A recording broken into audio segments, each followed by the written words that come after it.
Alors j'ai intitulé mon message ce matin « Grâce et discipline ». Alors mon dernier message à propos de la bénédiction de Dieu, où nous avons considéré les pensées de Dieu et les nôtres, que nous l'avions vu, étaient plutôt opposées l'une à l'autre, nous a fait réfléchir sur cette possibilité d'un changement, avec cette phrase que j'avais répétée plusieurs fois, « Aujourd'hui, tout peut changer ».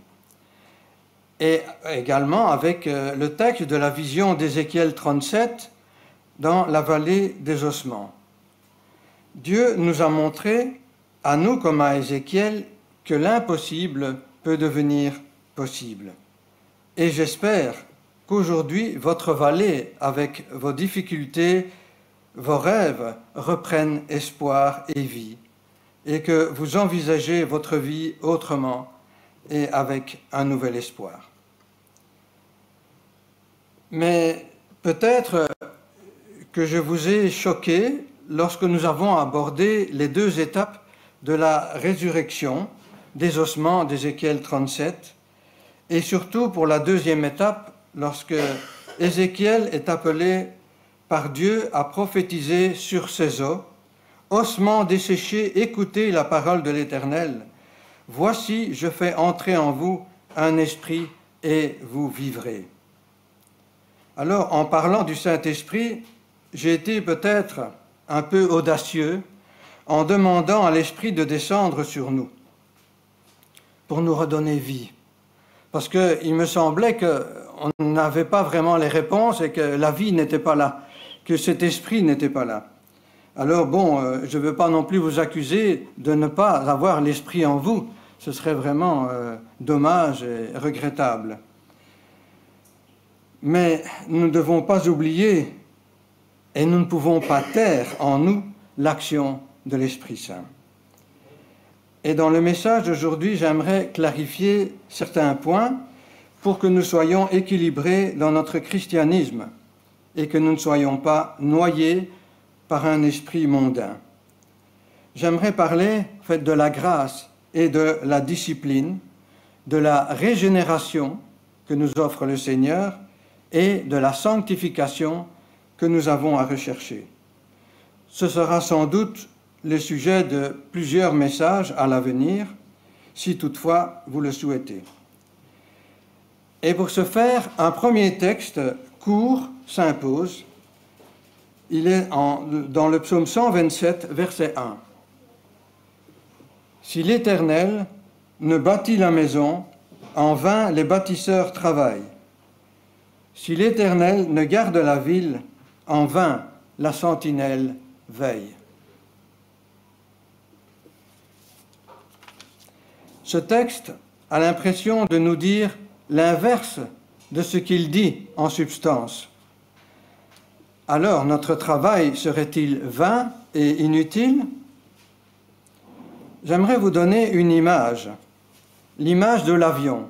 Alors, il faut que vous le visualisiez, parce que, bon, moi, je ne suis pas un pro des écrans et tout, donc moi, je ne fais pas de PowerPoint et compagnie, mais vous visualisez ça très bien dans votre tête, un avion, et vous vous imaginez assis dans cet avion de ligne, volant à 10 000 mètres au-dessus de la Terre.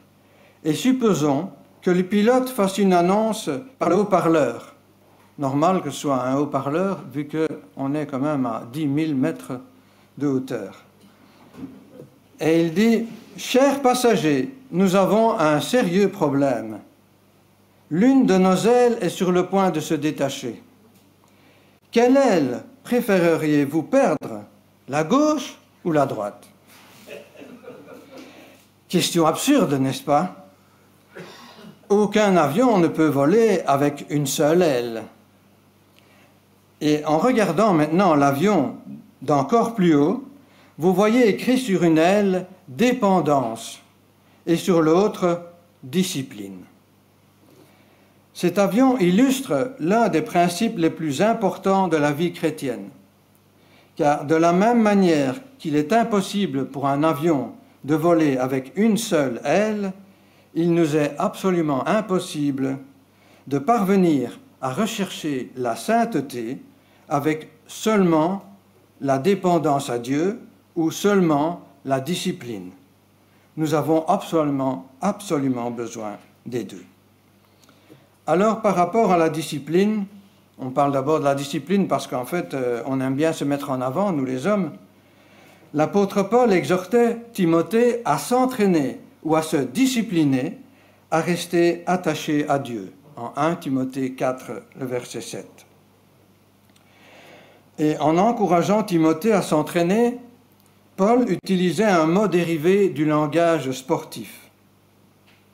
Il faut un entraînement, il est indispensable, mais il est inutile et contre-productif s'il n'est pas associé à la dépendance à Dieu. Nous devons dépendre du Saint-Esprit qui nous en rend capables. Nous ne devons pas penser n'avoir aucune responsabilité parce que nous sommes dépendants du Saint-Esprit et que c'est son œuvre, donc son travail. Mais Dieu nous donne la capacité de travailler, mais il ne fait pas le travail. Et nous trouvons dans les Écritures de nombreuses situations où ces idées de dépendance et puis de responsabilité apparaissent dans la même phrase, comme dans Psaume 127, donc « Si l'Éternel ne bâtit la maison, en vain les bâtisseurs travaillent. Si l'Éternel ne garde la ville, en vain la sentinelle veille. » Alors pour le psalmiste, Dieu est intimement impliqué dans la construction de son Église et également dans la surveillance, qu'il en vient à dire « si l'Éternel ne bâtit, si l'Éternel ne veille et garde ». Le psalmiste, en fait, il visualise aussi le bâtisseur qui travaille pour bâtir, ainsi que celui qui garde, il le visualise et il le voit en train de veiller sur la ville. Le travail du bâtisseur, il est nécessaire. Je n'ai jamais vu de maison se construire toute seule. En tant que chrétien, notre travail, notre engagement auprès de Dieu dans son œuvre pour bâtir la construction, son Église, eh bien cela fait partie de son œuvre, à lui, au Seigneur. Nous sommes les mains et les pieds du Seigneur dans son œuvre. Il ne peut pas se passer de nous. Le travail du Saint-Esprit, son œuvre dans les cœurs et dans les vies, passe par nous, ses enfants. C'est une œuvre commune. C'est un avion à deux ailes, indispensable. De même, les gardes ne peuvent pas aller se coucher en s'attendant à ce que Dieu veille sur la ville. Les gardes doivent veiller. Mais si l'Éternel ne la garde, en vain vont veiller donc les gardes. Ils doivent donc exercer leur responsabilité dans une dépendance totale envers Dieu et de sa surveillance. Alors, un autre exemple, nous le retrouvons dans la vie de Néhémie. Dans le livre de Néhémie, nous voyons donc une histoire de construction et également de surveillance des murailles.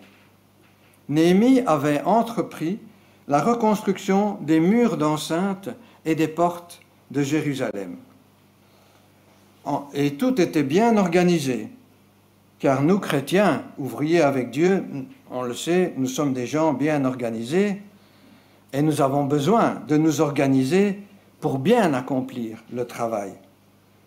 Mais sans l'aide de Dieu, jamais ils ne pourraient poursuivre leur travail ni l'achever. Car l'ennemi, lui, il ne faut pas l'oublier, il est toujours présent et il essaye, et il cherche à arrêter le travail. Alors on va lire en Néhémie 3, les versets 33 à chapitre 4, verset 5.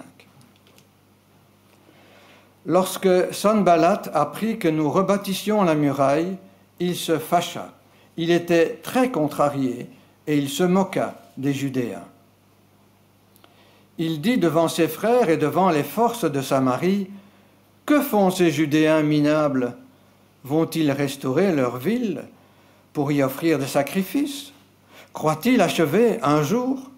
Redonneront-ils vie à des pierres ensevelies sous des monceaux de poussière et incendiées? Tobia, l'ammonite, était à côté de lui, et il dit qu'il bâtisse seulement, si un renard s'élance, il ouvrira une brèche dans leurs murailles de pierre. Entends notre Dieu, car nous sommes méprisés. Fais retomber leurs outrages sur leur tête et livre-les au pillage dans un pays de captivité. Ne couvre pas leurs fautes et que leurs péchés ne soient pas effacés de devant toi, car ils ont contrarié les bâtisseurs. Nous avons rebâti la muraille et toute la muraille fut achevée jusqu'à la moitié de sa hauteur. Le peuple prit ce travail à cœur. Mais Sanballat, Tobia, les Arabes, les Ammonites et les Ashdodites furent très fâchés d'apprendre que la réparation des murailles de Jérusalem avançait et qu'on commençait à reboucher les brèches. Ils conspirèrent tous ensemble pour venir attaquer Jérusalem et lui causer du dommage. Mais nous avons prié notre Dieu et à cause d'eux, nous avons mis en place une garde jour et nuit pour nous défendre contre eux. Cependant, Juda disait « Les forces des porteurs vacillent, les décombres sont considérables, nous ne parviendrons jamais à bâtir la muraille. » Et nos adversaires disaient « Ils ne sauront et ne verront rien, jusqu'à ce que nous arrivions au milieu d'eux, nous les tuerons et nous ferons ainsi cesser l'ouvrage. » Jusque-là. Dieu a inspiré Néhémie à reconstruire la muraille de Jérusalem et en rebâtir aussi ses portes. Car c'est son désir et c'est son œuvre.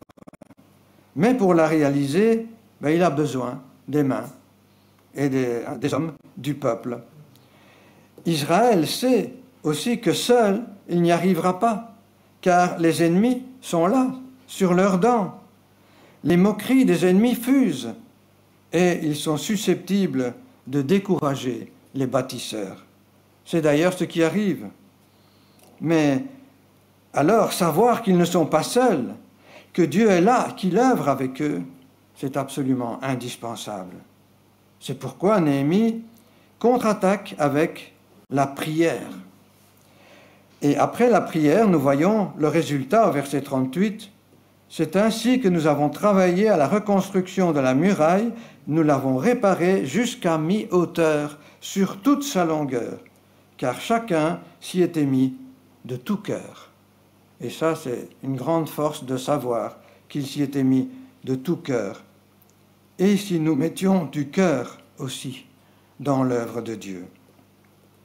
Voilà une grande victoire. Voilà un engagement conséquent de chacun avec son Dieu.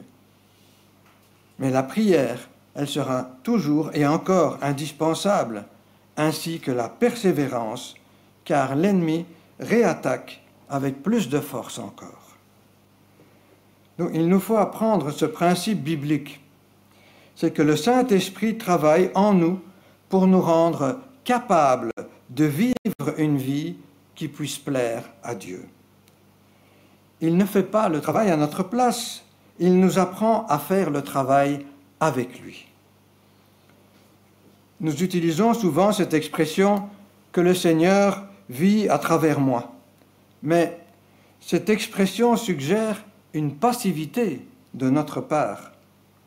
Le Seigneur ne vit pas à travers nous, mais en nous rendant dépendants de lui, nous sommes rendus capables de vivre une vie qui lui est agréable.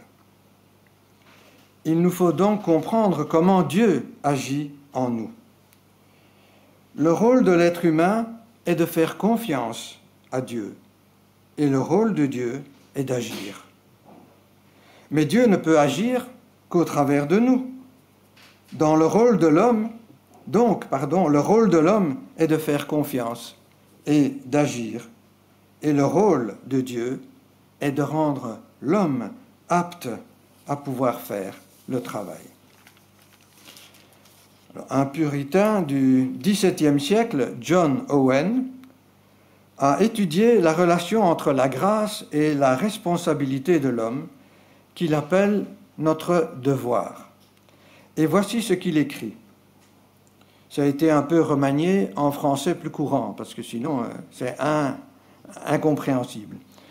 Voyons quel regard nous devrions porter sur notre devoir et sur la grâce de Dieu.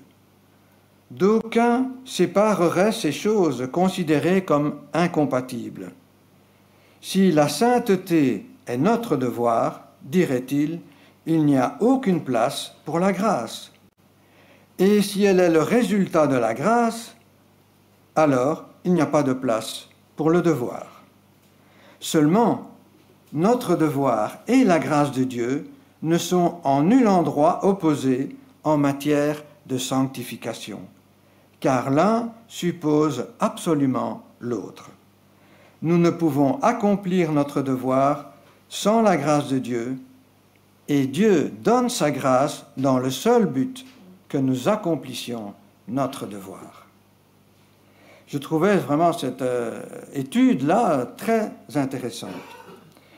Nous avons donc la responsabilité de rechercher la sainteté, la sanctification, à cause de cette grâce que nous avons obtenue. Et si nous voulons progresser dans la recherche de la sainteté, nous devons assumer notre responsabilité de nous discipliner, de nous entraîner, comme Paul le demandait à Timothée. Et c'est dans la dépendance du Saint-Esprit que nous devons faire cela, afin que le Saint-Esprit œuvre en nous et nous fortifie par la force qui est en Christ. Alors, en conclusion, je dirais que nous avons déjà eu pas mal d'informations à digérer. Je vais donc m'arrêter là et reprendre simplement les idées générales à méditer. Si l'Éternel ne bâtit la maison, en vain les bâtisseurs travaillent. Si l'Éternel ne garde la ville, en vain la sentinelle veille. Comme un avion à deux ailes, nous ne travaillons pas seuls et nous ne devons pas croire que Dieu fait tout à notre place. Nous devons considérer la discipline que Paul enseigne à Timothée, à s'entraîner, à rester attaché à Dieu. On ne reste pas attaché à Dieu sans discipline, sans s'entraîner. Et le deuxième exemple, celui de Néhémie, qui comprend qu'il ne pourra jamais, avec le peuple seulement, arriver au bout de la construction et de rebâtir la muraille. Au contraire, qu'ils devront unir leurs forces avec celles de Dieu, lui faire confiance en agissant, en travaillant, en faisant recours à la prière pour retrouver les forces. Alors je vous laisse encore 3 textes à votre méditation, 3 textes qui sont susceptibles de nous faire réfléchir dans le même ordre d'idées. Le premier, c'est une pensée de Moïse dans le psaume 90, verset 12. « Fais-nous comprendre que nos jours sont comptés, alors nous acquerrons un cœur sage. » Un deuxième, c'est l'apôtre Paul en Galates 5, verset 7, qui dit « Vous couriez bien, qui vous a arrêté pour vous empêcher d'obéir à la vérité ?» Et enfin, le troisième, une parole du Seigneur Jésus en Marc 13, 35 à 37. « Restez donc éveillés, car vous ne savez pas quand le maître de la maison reviendra. Ce sera peut-être le soir, ou au milieu de la nuit, ou au chant du coq, ou le matin. S'il revient tout à coup, il ne faut pas qu'il vous trouve endormis. Ce que je vous dis là, je le dis à tous, restez éveillés. Amen. Amen.